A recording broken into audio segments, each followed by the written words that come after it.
Happy Wednesday, everyone. I hope this finds you well. It's been a long time since we have been together. I've had a few weeks um, where I had some work stuff, and pardon me, my glasses are filthy, and a week or so where I had some personal things going on. I'm just, I'm happy to be back with you. It's amazing to me how time flies, and also at the same time, how time seems to sort of stand still every once in a while. So I'm super happy to be back with you. And if you would, of course, let me know that you're here in the comments. That would be fantastic. It's always nice to know um, who I'm speaking to in the moment, and then I know that there are many of you who catch these things after the fact, and I'm really grateful for that too. That you take the time to come and watch these things. Um, let's see. This past weekend was the One Voice conference in Dallas, and it was a great weekend, and I had the good fortune of speaking a couple of times, to a few of my favorite subjects. One was sort of just about the differences between particular commercial styles. And in that, I sort of did a retrospective of commercial styles, going all the way back to the 40s and then the 50s when television really became a part of our lives. Prior to that, it was really for just the rich. And then in the 50s and 60s, it started to become kind of an everyday thing. And so our styles all kind of come from that, right? And lots of stuff we still do, lots of stuff we've abandoned. It's a really interesting arc, to watch how things change and also how things stay the same. So that was really fun. I enjoyed that very much. And then I spent an hour talking about failure, my failure specifically, and then just how important it is that we fail and that we learn to pick ourselves up from our failures, fail up, as they say, because it's really in failure where the opportunity lies for the biggest growth, the biggest strides um, in growing and learning and changing and advancing and moving ourselves forward. So I had great, that was really great. And then I taught my do less, be better brand imaging commercial workshop. And that was really great. There were like 8 people in that class, which I have to say is like the perfect size.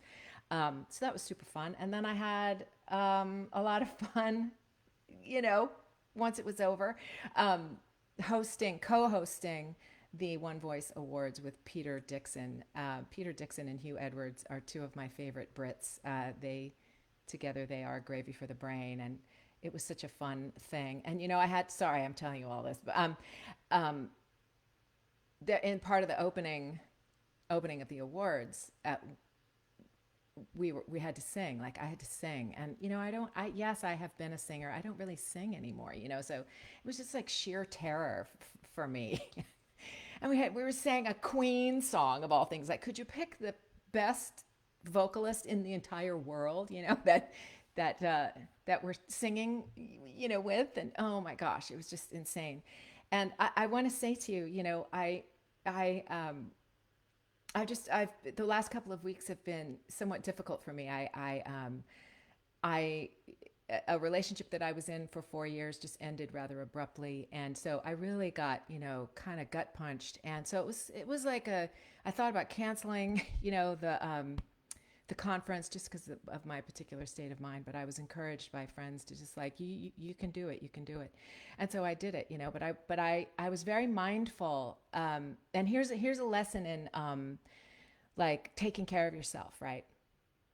I was very mindful of how I was kind of not really in touch with my mind. Like I was a little bit out of my mind, and trying to maintain my composure in all sorts of settings and stuff like that. And so I was kind of, I had to memorize these lyrics to this song, right? And in this particular spot in the song, it was like I was the only one singing, and there was a spotlight on me, and I was like, I don't have the lyrics in my brain, right? I don't have them. My brain is consumed with other things, you know? And so I made this decision, right? Like I could either, I could either look sort of foolish by reading the lyrics from my phone, or I could look sort of foolish forgetting the lyrics with a spotlight on me, right? Choose your foolishness, right? So I opted to read them off my phone because I felt like, well, I may look foolish, and that's okay because at least I will be able to sing the song, which is the job at hand. And so that's what I did. And it was not, you know, it wasn't my ideal, but it was the best I could do under the circumstances. And so I think there are times when we have to give ourselves a little bit of grace and just do our best under the circumstances. So that's my recap of the weekend. And I also want to say, you know, I part of the a big part of what I do and why we do these things and we sort of come together is that I really have this great desire to be of support to people and to help people and to encourage people, right? It is a huge piece of my purpose in life. And I am so grateful when people entrust their lives to me, you know, their fears and their apprehensions and their insecurities. And it's really quite a privilege, you know, to carry those things. And I have to say that this past weekend, nobody knew what was going on with me. I didn't tell anyone, you know. And just by sheer intuition, I think, either that or I just wear my heart on my sleeve and it's really, really super obvious that may be at play too. But I was so well cared for um, by people.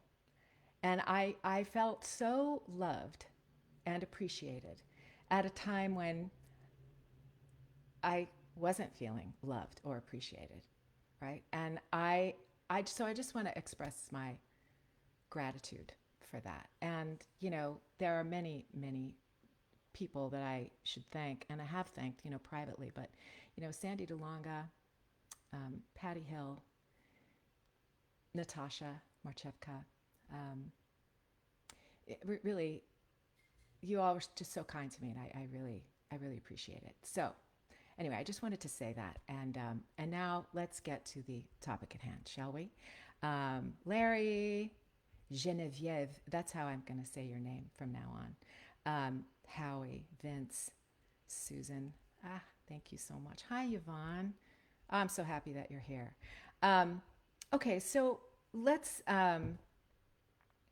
talk about online presence. It's something that we've talked about before, and it, you know, it's a complex topic, and it deserves some attention. And I feel like, you know, I'm sort of refining my perspective as we do these things, right? So you've heard me say you do not need to have a social media presence in order to do voiceover, in order to be successful at voiceover, and that is true.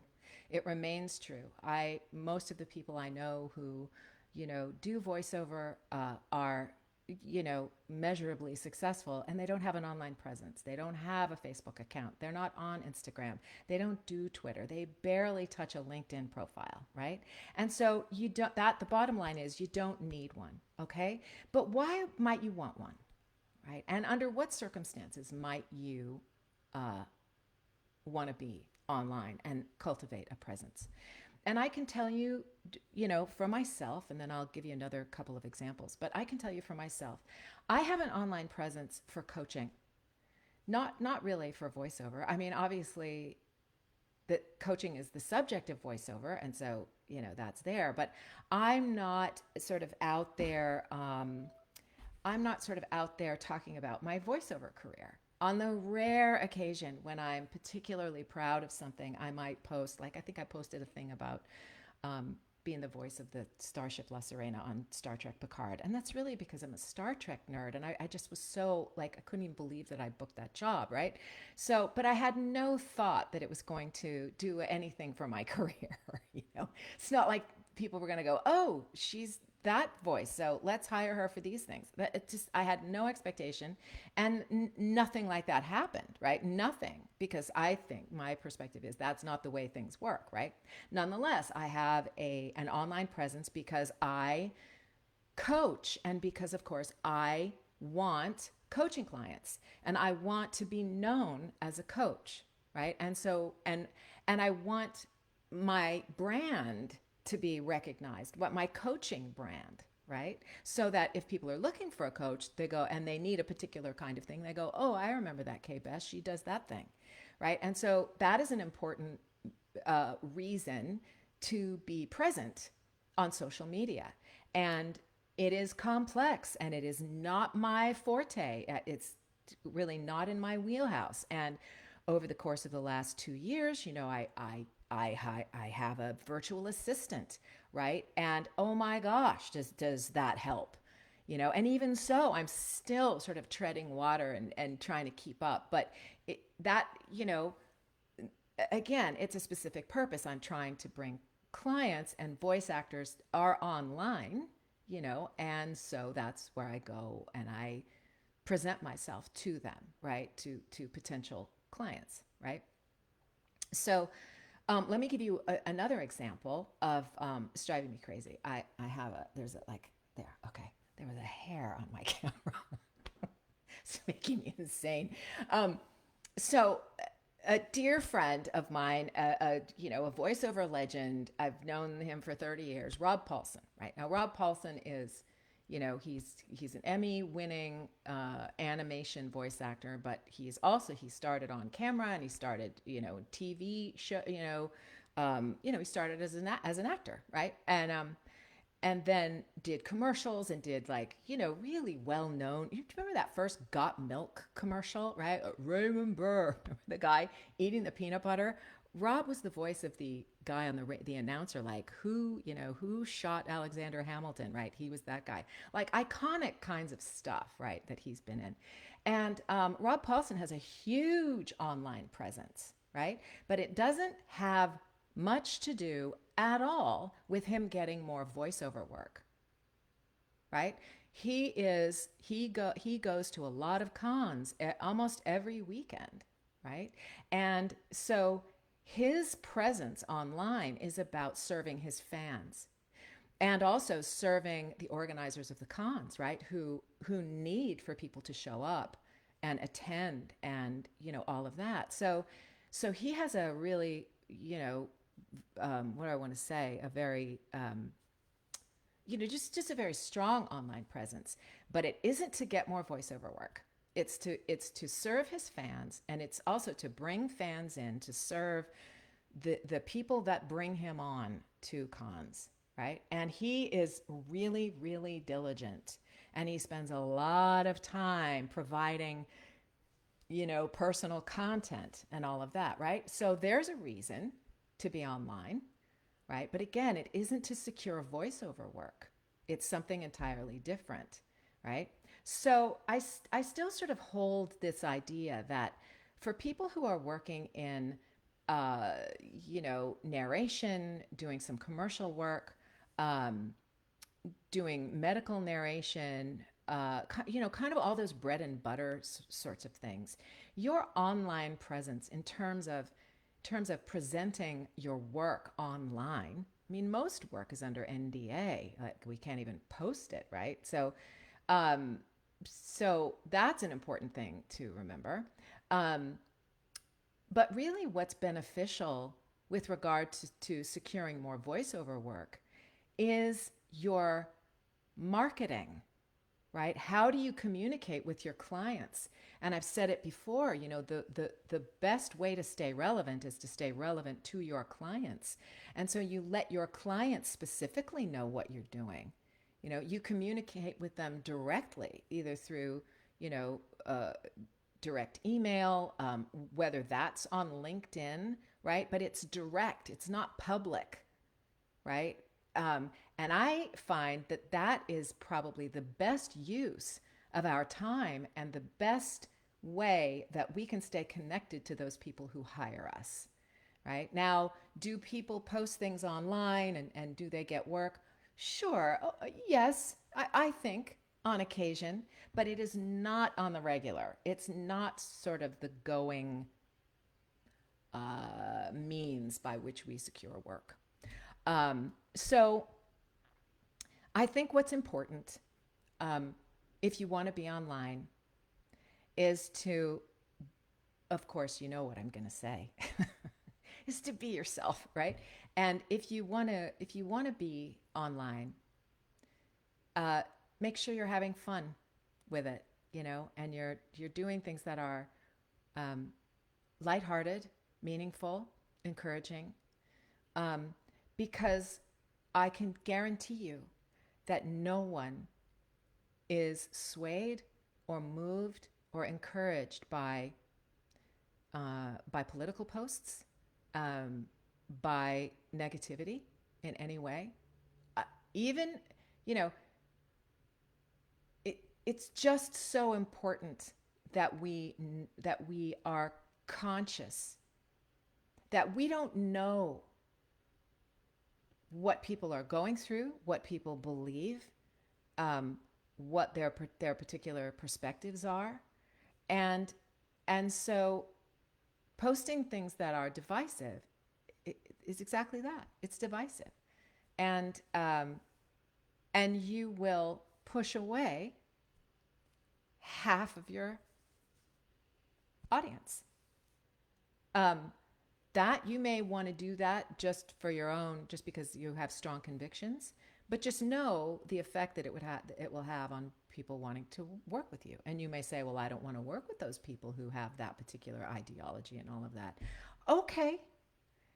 I think the truth is that whatever we decide we're going to do, we just have to accept what the consequences are. And that's fine, right? That's an option.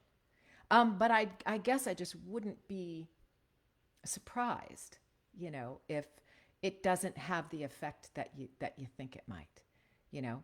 Um, Now I know, most of my audience, that isn't how we think.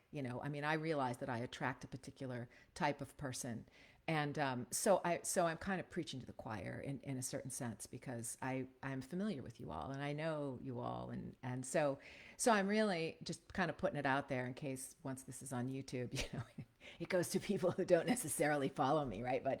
Um, but I think uh, I think it's really important to remember that just posting our work on social media is not a marketing strategy. It's not a marketing strategy. And if you do get some work out of it or some leads out of it, um, you sort of won the lottery, because the odds are really small, that is how it's going to work, right? So social media can be used to great effect depending upon what it is that you're after. Most people who are writing and producing for television, for in house narration, they are at work and they are busy writing and they are producing and they are getting their shots. They are not on social media looking for voice actors. Um, they may, at a certain point, you know, uh, you may connect with them on LinkedIn, but it's going to be because you went directly to them, right? You contacted them, you reached out to them, right? Instead of sort of throwing spaghetti at the wall and hoping that it sticks, because it usually doesn't stick. So I'm just about at 20 minutes, and that's kind of how I hope that's helpful, right? That because I think in things past, I feel like I came on pretty strong, about not using social media as a marketing strategy. And then I really had to kind of revise that. It's like, well, it depends upon what you're doing, and it depends upon what you're after, and it depends upon who you're trying to reach, right? And if you're a voice actor who has other services that you provide, sure, you may very well be able to bring people to you. Um, but again, that sort of blanket, like, here, I did this spot, look at the spot I did. It generally no. Um, and I've definitely have been through, I definitely have said things like, don't post your work, don't post your work. And I still sort of live there, but I do recognize that there are times um, when it's nice to post your work and you're proud of something. But if you're doing it every day or if you're doing it 3 times a week, it gets to be a lot for your viewer and uh, for people who are out there, and then they kind of shut themselves off to you, right? If I see something every day, if I got in, like I have a mailing list, right? I send something out once every 2 weeks. If I sent something out every day, I think people would be like, "Whoa, that's enough. I don't want to hear." I'm like, "Oh my God, don't make me read one more thing," right? So it's like just want to taste, just a little taste every once in a while, in terms of posting your work, right? Because you're proud of your work, and there ain't nothing wrong with being proud of your work. And that is why I have uh, the Friday brag.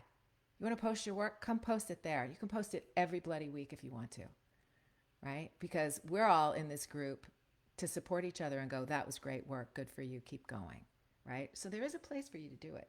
But of course, there's no expectation that any of us are going to give you work, right?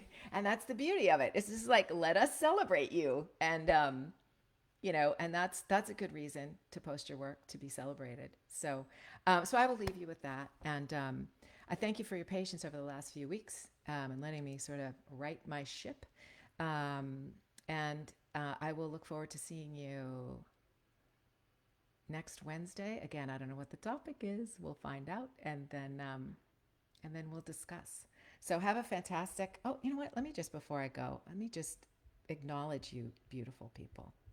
Um, yeah, fantastic. Good. Thank you so much for being here. Yeah, yeah. Posting your work on social media is not a marketing strategy. That's correct.